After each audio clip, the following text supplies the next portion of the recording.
umekuwa kama Bwana kwa njia zako. Baba na kutukuza umekuwa wewe. Baba na kuinua umekuwa wewe. Asante kwa Baba. Umekuwa mwema kwa njia zako. Umekuwa mwema kwa hali zako Baba. Kila mmoja tuchukua nafasi ya kibinafsi tukumshukuru Baba kwa sababu amekuwa mwema kwako. Sababu ni kweli amekuwa mwema. Sababu ni kweli umekuwa mwema Baba. Umekuwa mwema Mungu wa baraka. Umekuwa mwema Mungu wa baraka. Umekuwa mwema Mfalme wa ajabu. Umekuwa mwema wewe tu. Hakika umekuwa mwema maishani mwangu. Umekuwa mwema katika njia zako Baba. Umekuwa mwema Baba.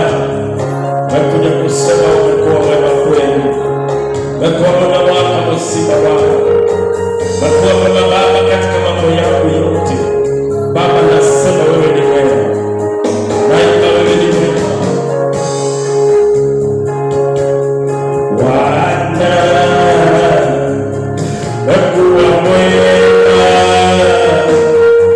Umekuwa mwema maishani mwangu. Tuseme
umeandamana pamoja nami Bwana. Tunakushukuru Bwana, nasema asante. Asante Yesu. baraka, asante Yesu wa amani, asante mfalme wa ajabu. Pokea sifa Bwana, pokea utukufu Bwana, pokea heshima Bwana. Tunasema asante kwa jina la Yesu. Tunaomba na kuamini, sema amen. Unaposogea vitu vya mbele, umebarikiwa sana. Basi nichukue nafasi tena kukukaribisha katika wiki nyingine. Natumai ikiwa ni wiki ya mwisho ya mwezi wa Novemba, tunapoingia Disemba, mwezi wa sherehe, mwezi wa shamra. Nashukuru sana, natumai nazidi kushukuru Mungu, na tulisema zidi kutangaza na kusema nitamaliza vizuri. Zidi kutangaza. Bwana asifiwe. Maana kile utakachokisema kitatendeka, kitatokea. Kwa hivyo endelea kutangaza nitamaliza vizuri ama ninamaliza vizuri katika jina la Yesu.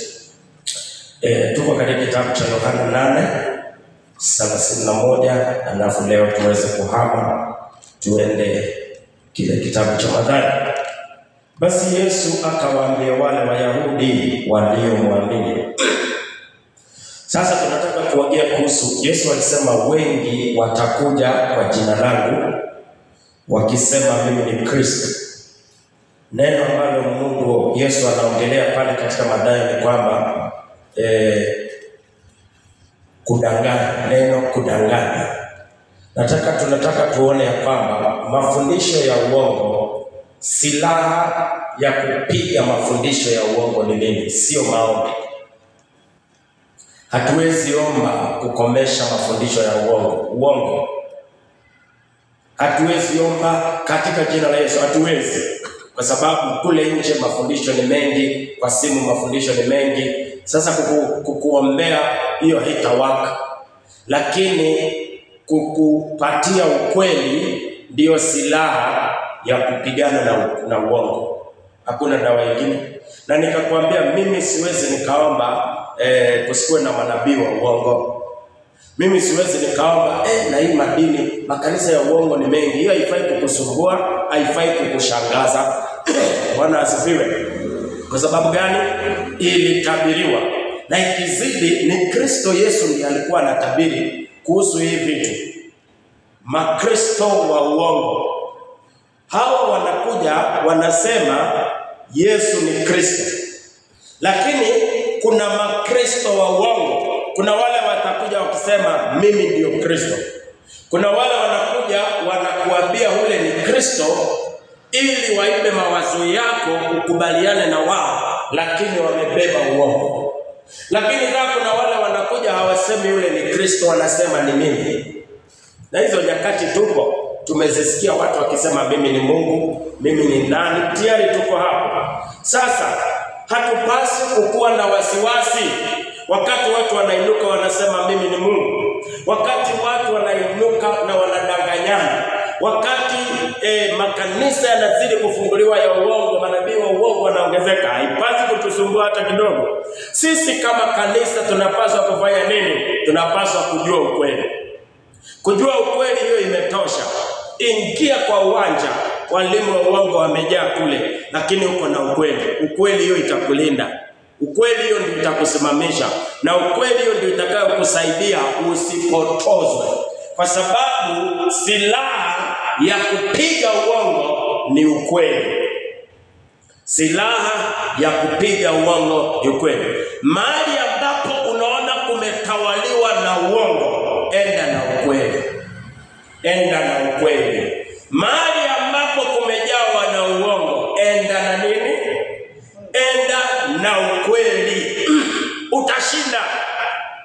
Lakini hapana omba kinyume na uongo. Hapana omba kinyume na uongo. Hapana omba kinyume na uongo. Hiyo haitafanya kazi. Kile kitakusaidia kupigana na uongo ni ukweli. Nanyi mkikaa katika neno langu, mnakuwa wanafunzi wangu kweli kweli, tena mtaifahamu kweli. Kwa hivyo kile tunapaswa kupigania ni kuifahamu kweli.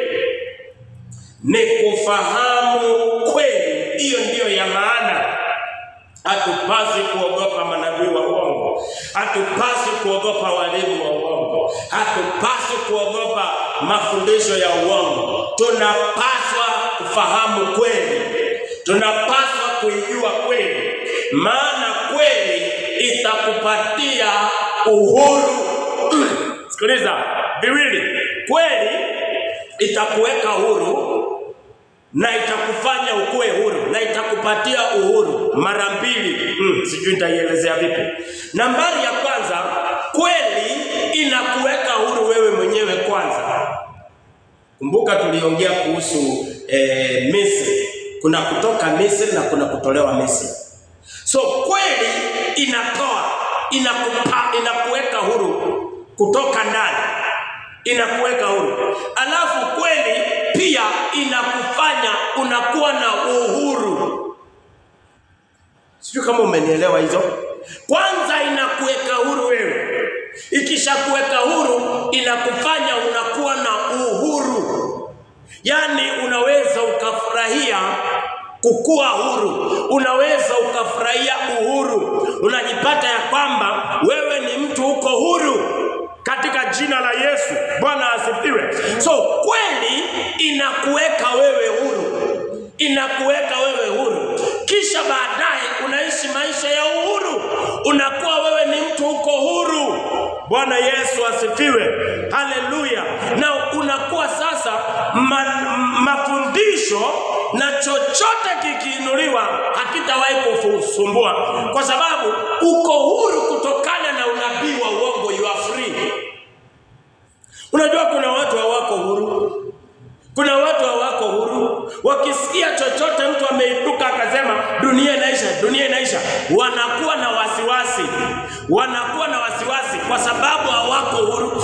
Aliye huru hata asikia mtu amejitokeza amesema dunia inaisha kesho, yeye yako huru. Hiyo kitu haiwezi kumsumbua. Sijui kama unasumbuliwa na vitu ambazo watu wanazisema. Bwana Yesu asifiwe. Bwana Yesu asifiwe. Haleluya. Yaani uko huru. Wakija waseme sijui nini, waseme sijui nini, waseme corona itokezee, waseme nini itokezee, kuna uhuru ambao wewe unatembelea. Uhuru wa kutokusumbuliwa na uongo unaotabiriwa.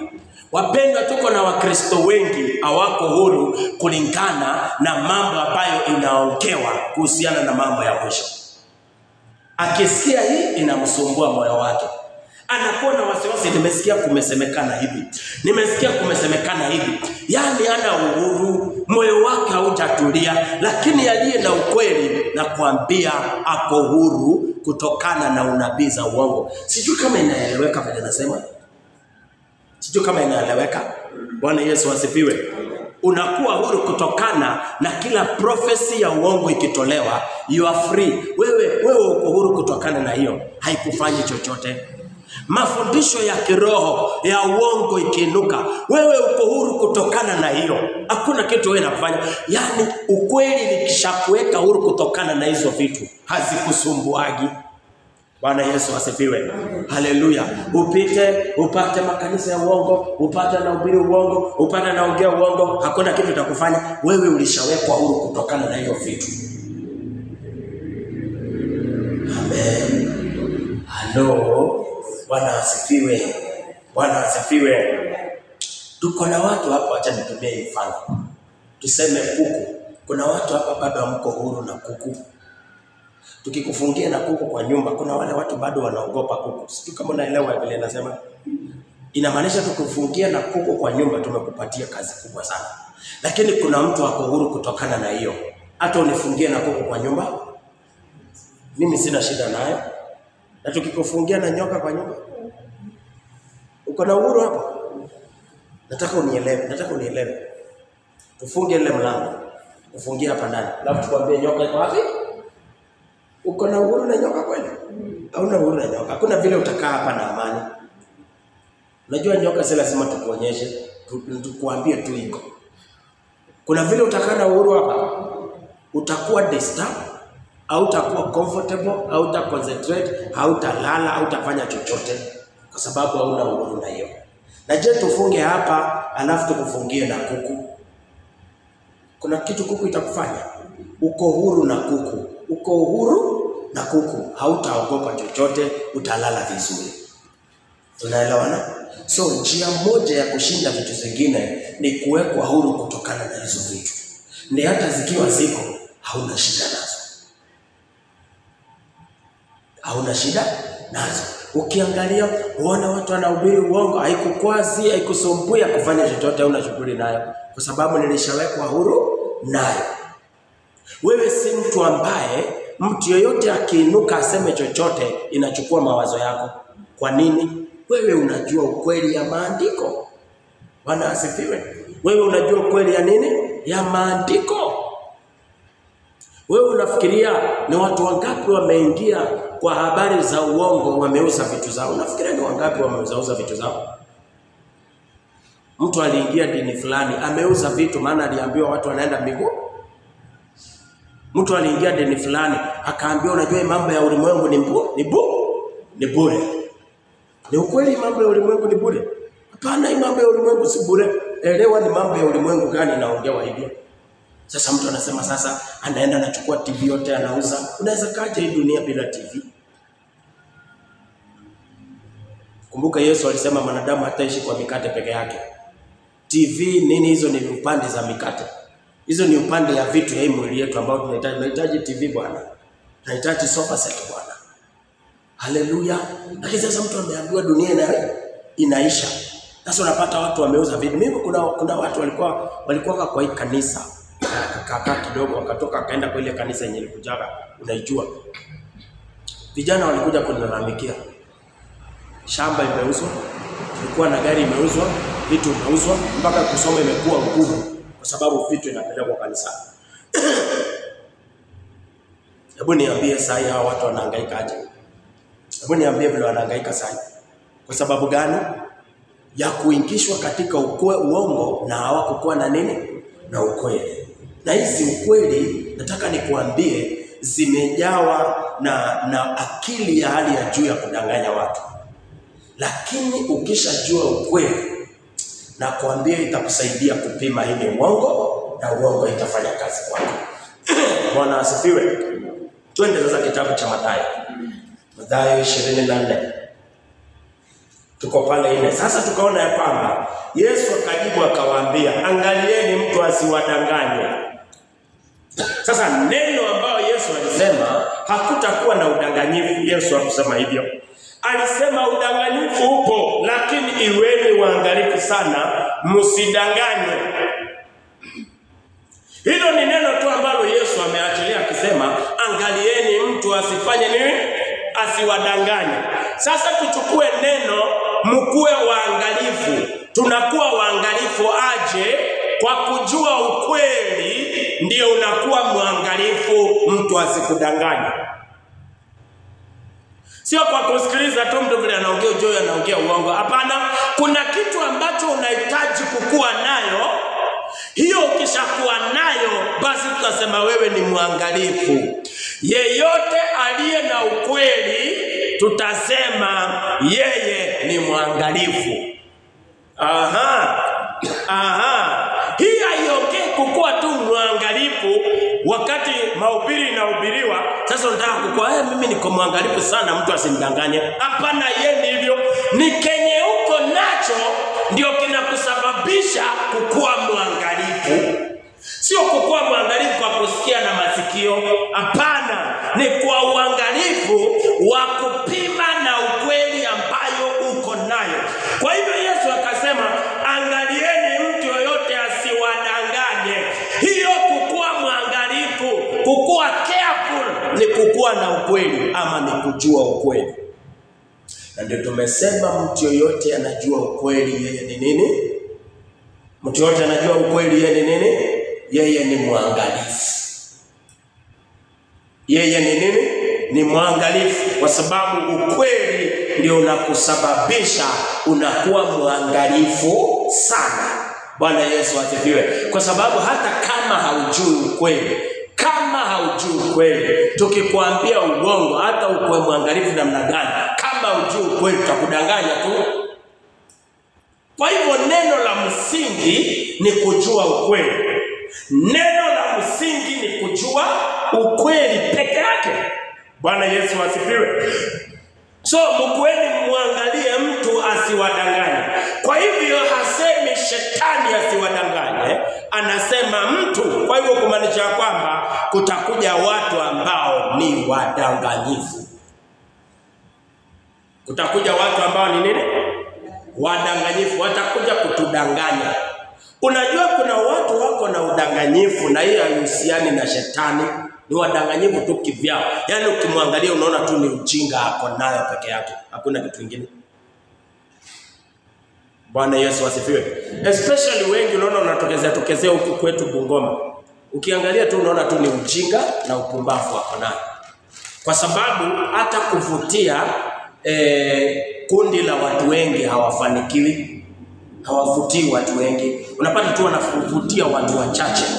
Bwana Yesu asifiwe. So ukiangalia wengine hautapatana ni mambo spiritual, utapatana hii ni mtu. Hawa ni wale watu tu ambao wamekuja tu na akili zao wenyewe, wanaanza kuongea mambo yao na kuamua kukua hivyo. Lakini maana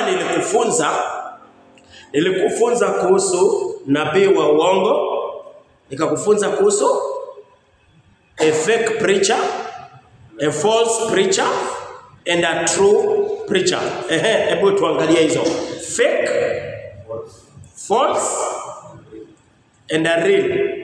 Not real, true. Hatuwezi tumia real. Even false preachers are real. Their miracles are real. Watu waganga wanafanya ni real ama sio real? Ni real, it is real. Lakini sio kweli. So kuna tofauti ya a false preacher and a fake preacher. Na nilikupea mfano, natumai sisi inajulikana. Who is Kanyari? Who is Kanyari? Kanyari is fake. Kanyari is not spiritual. Kanyari ile vitu anafanya yote si ya kiroho. Na ndio unaona aathiri watu kwa sababu yeye ni fake. Yeye ni fake. Lakini nani? Shakahola is not fake. Shakahola ni false. Yeye ni false. And a false preacher, they lie under shetani. Wanakuwa empowered na nani? And they are very effective. They perform miracles. They perform what? They perform miracles. Lakini fake preachers, they don't perform miracles. Because inagharimu nguvu za kiroho. Na a fake preacher hatumii nguvu za kiroho, anatumia nini? Tunaona zile makemiko alikuwa anatumia. Wanaweka shindano wapi? Hapa. Hii ni akili. Si nikukaa tu na kupiga hesabu tutawakona aje? Tutaweka shindani hapa. Naweka shindani hapa, alafu kuna chemical wanaweka kwa maji. Kingisha mguu yako, sijui anafanya aje, naanza kutoka damu, alafu anatoa, anasema tumetoa shindano. Hiyo tu ni akili. Siliona vile walikuwa wanaongea vitu zao. Anashika microphone, anakana msichana. Haya, hebu tuambie vile Mungu amekufanyia. Sasa hiyo inachukuliwa ni mtu amepewa. Unapiga simu kutoka wapi? Napiga simu kutoka Kitui na wako naye hapo. Haya, niambie vile Mungu amekufanyia. Mungu tangu nianze kusikiliza hii radio na wote wako wapi? Hiyo sio kiroho, hiyo tu ni akili. Enda fuatilia vitu ile ya Muhammad Ali. Ndiye alimshika naye. Utapata ni nini? Ni akili, hakuna kiroho, na ndio maana haina impact. Ukimwambia 310 ilitoka wapi? Hii yako ambiwa, na ndio unaona yeye hakuna kitu kama ndoto. Niliambiwa ndoto nini, atakwambia ni Malachi chapter 3 verses 10. Yaani tunakaa kile unapiga sana. Ndoto hiyo ni akili. Malachi 3 chapter 310 inakuja hivi. Kwa sababu yeye ni fake. Bwana Yesu asifiwe. So unapaswa kuelewa kuna watu watakuja ambao ni fake, kuna watu watakuja ambao ni false. So lazima ujue hawa wawili vile wanaoperate. Na vitu wa miracles za false prophets, they are real lakini si za ukweli. Si za ukweli. Kwa sababu hazina ukweli. Kwa sababu Musa aliweka fimbo nyoka, na pia wale wakafanya nini?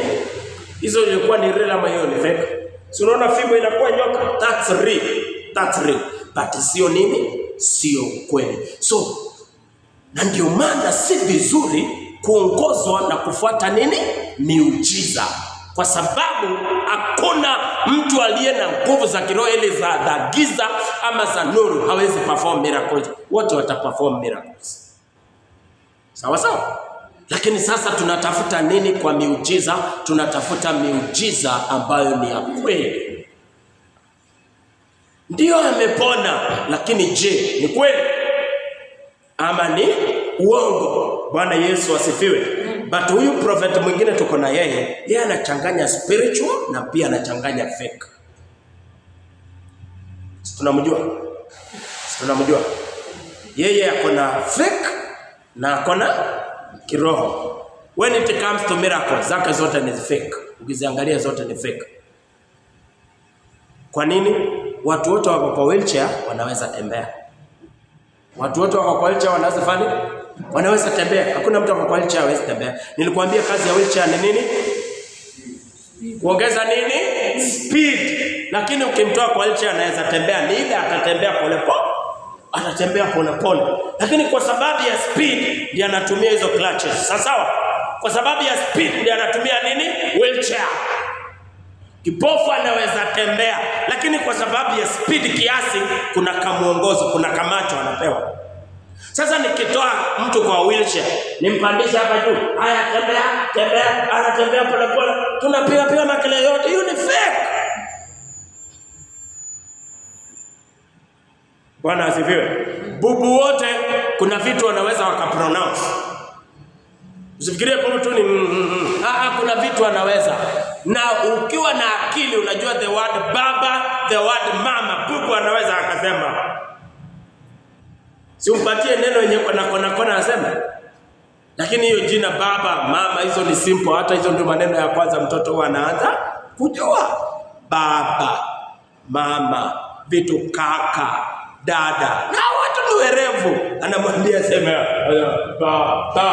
Watu wanapiga nduru, watu wanapiga kelele. Enda tafuta bubu mahali popote mwambie aseme uone kama atasema. Enda tafuta mtu anatembea na wheelchair, toe kwa wheelchair, uone kama hatatembea. Alafu enda fananisha na hizo. Na swali la pili ukitaka kujiuliza ni kwamba hao watu wanatembea kwa wheelchair na kupona, hawakuagi na watu wao ambao watajitokeza kwa mitandao. Watanyamaza kweli kwa mitandao? Hawaponagi, hatuonagi, kwani hawajulikanagi area zenye wanakaa mpaka kutokezee watu wengine waseme na huyu tunamjua? Hakuna vitu kama hizo.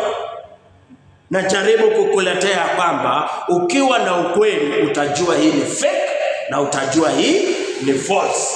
Tunaelewana? Na hiyo ndio Wakristo tunapaswa kukua nayo.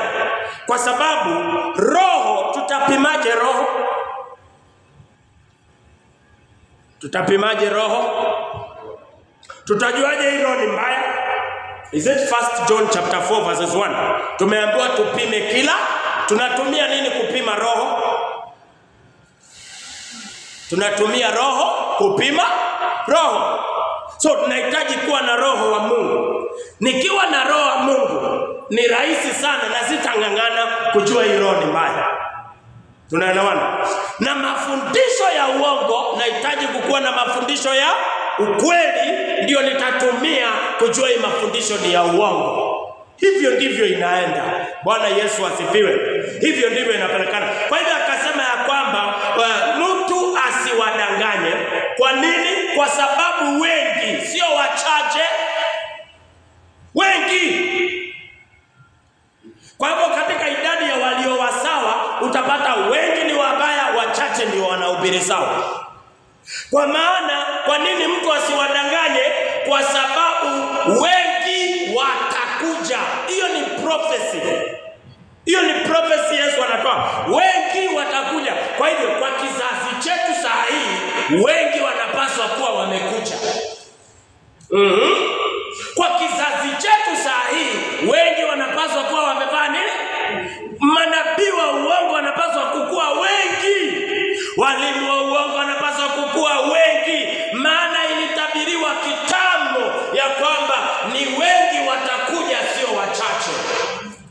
ni wengi. Wengi watakuja. Na watakuja vipi? Watakuja kwa jina langu. Maanisha watakuja wakisema Yesu. Watakuja nimetumwa na Yesu. Watakuja Yesu ameniambia. Watakuja jina la Yesu. Hiyo ndio njia watakuja nani. Na watafanikiwa kudanganya nani? Asiyekuwa na ukweli. Maana unapaswa kuelewa Yesu alisema mimi ndimi njia kweli. Sasa hakuna vile unaweza kuwa na kweli na mtu akuje aongee kuhusu kweli akudanganya, maana tayari unamjua. Sasa unaelewa kwa nini Yesu aliambia wanafunzi wake, kwa nyinyi mnasema mimi ni nani? Unaelewa sasa ni kwa sababu gani? Maana kuna wengine watakuja wakiongea kunihusu. Kama sasa nyinyi mko na mimi hamunijui, itakuwa vigumu, mtadanganywa. Na ndio maana Yesu akapima level yao ya kumjua. Kwa sababu alijua watakuja wakiongea kunihusu. Kama haunijui, mtu yote ataongea kunihusu, utakubaliana na yeye. Wapendwa, sio mtu yote anaongea kuhusu Yesu tunapaswa kukubaliana naye. Sio mtu yoyote anaongea kuhusu Yesu tunapaswa kufanya nini? Tunapaswa kukubaliana na yeye. Kwa sababu tunamjua Yesu. Nilikwambia hivi, zipo imani tofauti ama dini tuko nazo katika taifa la Kenya. Unajua zinakubaliana na Yesu juu nje, lakini personality kama ni lugha nzuri, personality ya Yesu ni nini inamsababisha kukua Yesu, hiyo hawakubali, lakini wanakubali Yesu. Lakini tukianza ku break down, nikwambie Yesu ni mwana wa Mungu, Yesu ni Mungu, Yesu alikufa, Yesu alifufuka. Hizo nikianza kusema hivyo atakataa. Basi utagundua ule Yesu ambao mimi nasema sio ule Yesu ambaye anasema. Watu wote wanakubaliana na Mungu, lakini enda kaa chini ulete uvunja useme Mungu wako ni mgani, utapata ya kwamba Mungu wako si Mungu wake. Lakini jina Mungu kila mtu anafanya nini?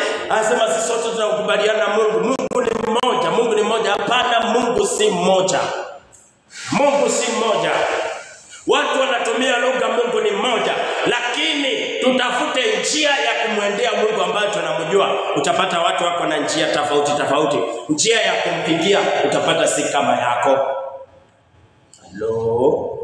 Hello. Juzi nilishangaa, niliona sijui ni Githurai ama ni wapi huko. Nikashangaa bado eti watu wanatoa dhabihu, wanachinja kondoo.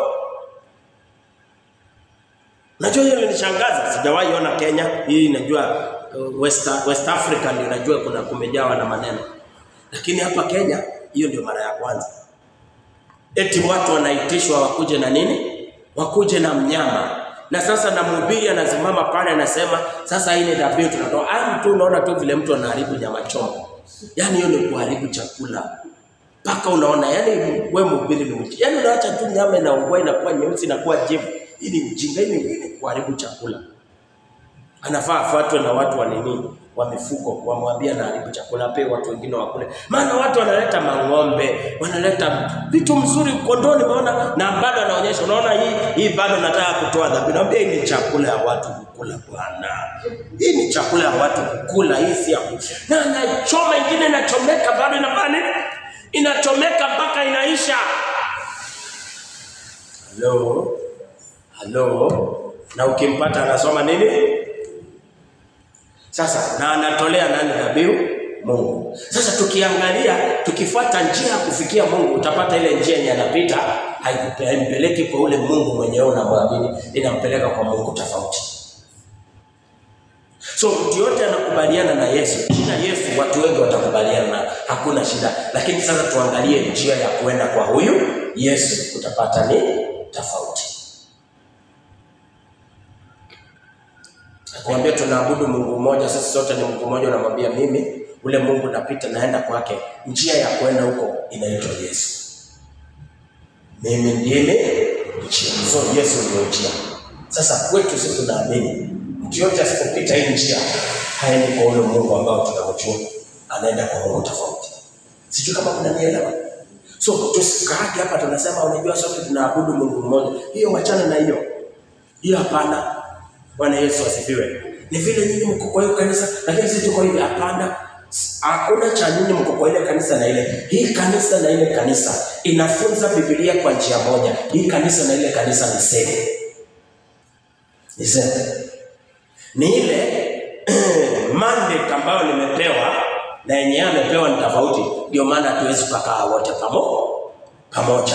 Bwana asifiwe. Alafu kitu kingine ni kwamba ufalme wa Mungu ni kubwa. Ufalme wa Mungu ni kubwa. So na ufalme wa Mungu uko na mambo mengi. Ndio wengine walipewa mitume, wengine tumepewa vitu tofauti ili tuweze kuafikia. Bwana asifiwe. Lakini kama vile ninafunza ni chini ya mwongozo wa Roho Mtakatifu, na wale ni the same. Ile kanisa na hii kanisa ni the same. Maana kenye anapeana ndani na kenye anapeana ndani yote ni moja. Bwana asifiwe. Lakini kama hii na ile kenye anapeana ni tofauti na hapa, then hatuyuko sawa. Jina la Bwana litukuzwe. Jina la Bwana litukuzwe. So watu wadanganyifu watafanya nini? Watakuja. Tutawashinda kwa njia gani? Kwa kujua ukweli. Udanganyifu tunaishinda kwa njia gani? Sio kwa kuomba na sio kwa kufunga. Tunashinda udanganyifu kwa kujua ukweli. Narudia tena, tunashinda udanganyifu kwa kujua ukweli. Sio kwa kuomba, sio kwa kufunga, hapana. Sio kwa kukuwa na kipawa. Udanganyifu tunaushinda kwa kujua ukweli katika jina la Yesu. Simama tu kwa miguu yako. Na hiyo ndio maana inakuambia kwamba sio watu wote wameokoka wako huru. Sio watu wote wameokoka wako huru. Bwana Yesu asifiwe.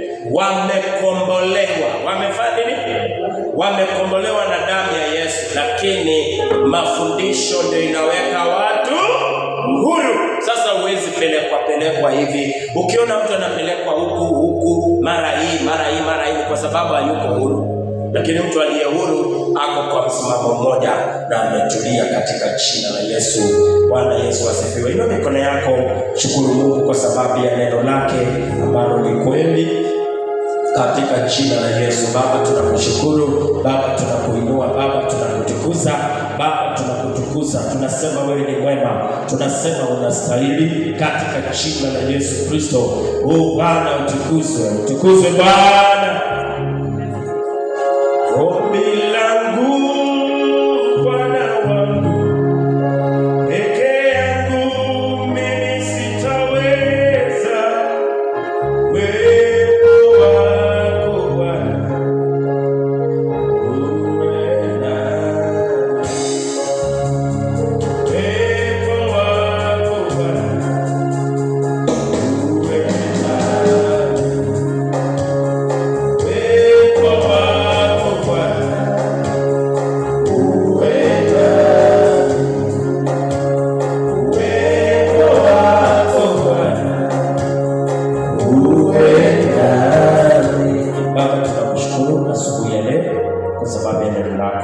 Tunalipokea neno lako kwa jina la Baba na Mwana na Roho Mtakatifu. Tunaomba na kuamini, sema amen. Tumeshukuru kuwa pamoja na wewe mtazamaji wangu popote unatazama ukiwa, tunasema umebarikiwa sana katika jina la Yesu. Mimi wako Apostle PLC Voice of Fire wa kanisa la Winners Celebration Center hapa Kericho, a fellowship where everybody is somebody. Share video hii ili ukaweze kuwa baraka wengine. Kufikia hapo tunasema tukutane tena kesho katika jina la Yesu. Umebarikiwa. Tupatie Yesu makofi mazuri katika jina la Yesu. Halafu utakuwa ushinde sadaka zako.